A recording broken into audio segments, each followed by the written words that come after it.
오늘 우리에게 주신 말씀은 잠언 17장 13절에서 28절까지의 말씀입니다.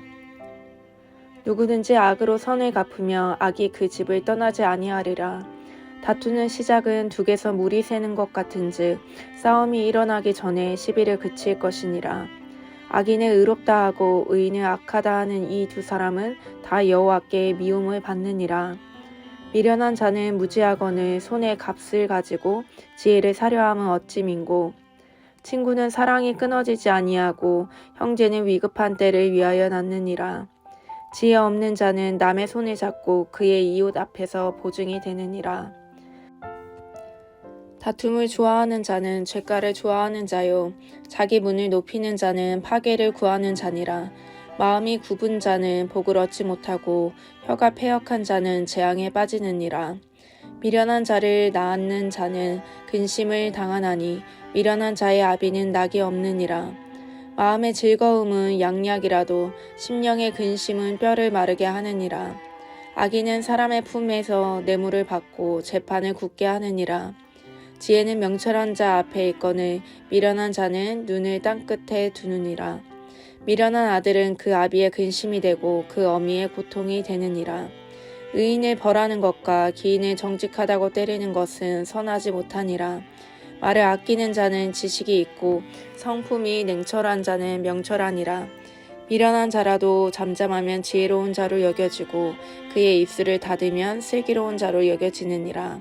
아멘. 오늘 본문은 유독 말과 관계에 대해서 교훈을 주고 있습니다. 14절과 19절은 다툼에 대해서 얘기하고 있는데 현대인의 성경 버전으로 보면 다툼은 사소한 데서 시작된다라고 말합니다. 댐에 물이 새는 것처럼 아주 자그마한 것처럼 느껴지는 문제라도 옳고 그름을 따지다 보면 싸움으로 번지는 것을 많이 경험하셨을 겁니다. 19절에는 다툼을 좋아하는 사람은 죄를 사랑하는 자라고 얘기하고 있습니다. 그 누구도 죄를 사랑하길 원하는 사람은 없지만 자신이 옳다는 것을 증명하기 위해 다툼이 꼭 필요하다면 피하지 않을 사람도 많을 것입니다. 더불어 19절 하반절에는 부를 자랑하듯 대문을 높이는 사람은 패망을 스스로 불러들이는 자라고 표현하고 있습니다. 자기의 대문을 높이는 사람은 두 가지로 해석할 수 있는데 첫 번째로는 자신을 위해서만 물질을 쓰는 사람을 뜻하며 이러한 사람들은 다른 사람들과의 관계에서 패망을 가져온다고 말합니다. 또 다른 해석으로는 문이 의미하는 바가 신체기관 중 입을 뜻하는데 말을 통해 자기 스스로를 높이며 거만스럽게 말하거나 자기 자랑으로 자신에게 도취되어 있는 자를 뜻하며 그들의 결말도 파멸이라고 경고합니다. 우리가 쓰는 말은 우리의 마음과 생각을 표현하는 가장 기본적인 수단으로 말은 그 사람의 인격과 됨됨이를 나타냅니다. 이렇게 중요한 말은 삶의 훈련을 통해서만 길러지는 지혜의 산물이라고 할 수 있습니다. 우리는 언어를 통해 하나님을 높일 수도 있고 또한 우리를 높일 수도 있습니다. 24절, 27절, 28절의 말씀처럼 말을 아끼며 침묵함으로 우리 앞에 있는 지혜로운 일을 추구할 수 있거나 온갖 잡다한 것에 눈길을 돌리며 자신의 미련함을 떠벌리고 다닐 수도 있습니다. 그렇다면 적절한 침묵과 절제된 언어를 쓴다고 지혜로워질 수 있을까요?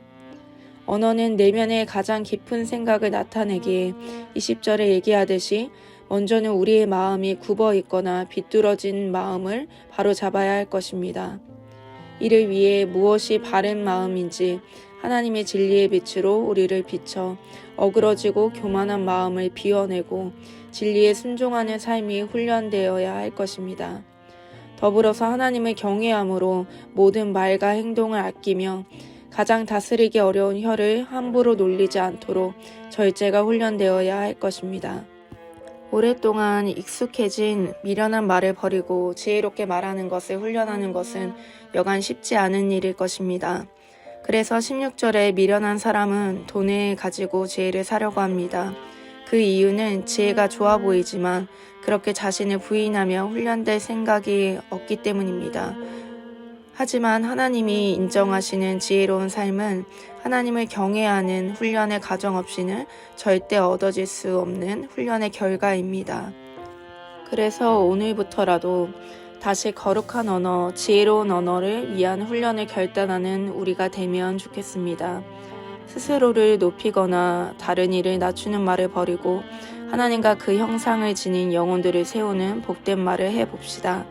또 부정적이고 비판적인 말의 습관을 제거하고 모든 일을 용납하는 겸손한 말을 할 수 있도록 주님을 의지하여 힘써 봅시다. 우리의 이러한 결단과 순종은 하나님을 기쁘시고 영화롭게 할 것입니다.